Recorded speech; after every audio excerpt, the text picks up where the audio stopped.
Igama nginguLuyanda wakwaZulu ngesiZulu sakwaZulu. Sawubona mlaleli.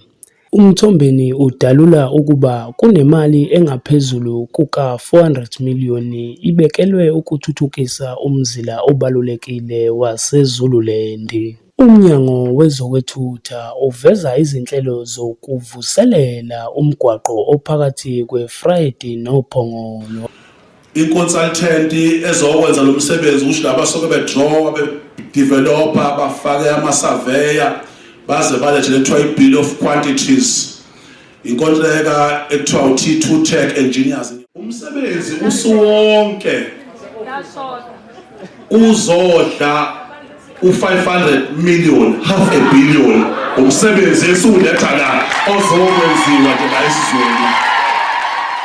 Ubaba uMthombeni uveza ukuba awulungiswe lo mgwaqo ngoba ithi ingankulu ingabisazekeka. Lokhu kuhlanganisa ingozi enkulu yangoJuni eyaholela ekufeni kwabantu abayi-12 nengozi engasoze yalibaleka eyasoPhongolo yangoSepthemba ngonyaka ka-2022. Mthombeni, ngingasho ukuthi lo mgwaqo enizowulungisa namhlanje kukhona nemphefumulo eswelekile ngenxa yokungabi sesimeni kwayo. Kukhona abantu abalinyalelwe zimoto zabo kulo mgwaqo. Kukhona abantu abalimele bona physically kulo mgwaqo. Ubaba uMthombeni ukuma kwemali ubese kudalula kanje. Imali ewu-76 million ezosala nje la ibonakale. Kunemali ke Makhedama ezongancintisani ezobibhekene ney'nkampani zembokodo kamagayisa kuphela. Zonhlukanisela u-22 million wenu nodwa. Imali esiyibeke eceleni for abantu la bethiwa yintsha kuze kuyofika abantu nje abana-35 years.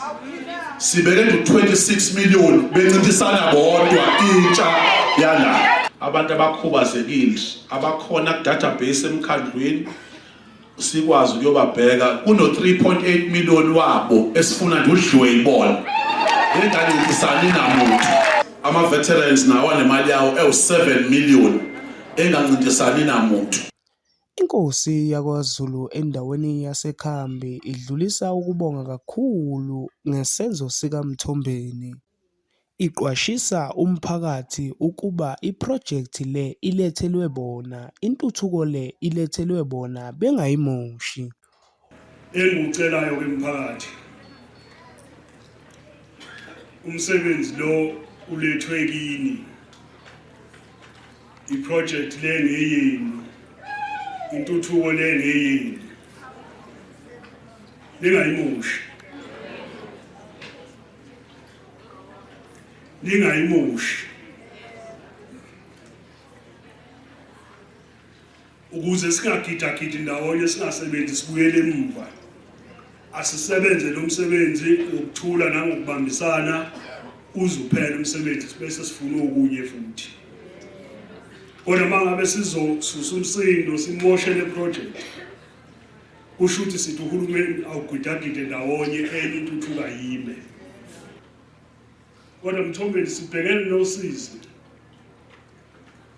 la khona sinovalo lokuthi abantu bakithi khona imindeni elala ingazi ngempela ukuthi ibhodo lizoya kanjani ezinye. Sifuna uhulumeni Mthombeni akhulume into ye-food security.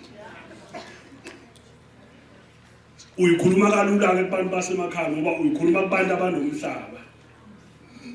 Angithi imphakathi lamasimo esinikeze wona ukuthi awenu sasesenzele ukuthi niphile khona.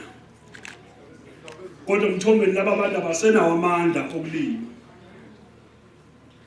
Ngakho ngiyawukhulekela umphakathi wakithi ukuthi uhulumeni sicela ulekelele kakhulu ngey'nhlelo zokulima. Umnumzane Siboniso Duma uMthombeni. UMthombeni uthe eyedwa waqoka ukuba aphathele inkosi ithanga layo. Lezi zindaba uziphiwa abakwaMakhiwa TV ozisakazayo ngoLuyanda wakwaZulu ngesiZulu sakwaZulu. Sala kahle mlaleli.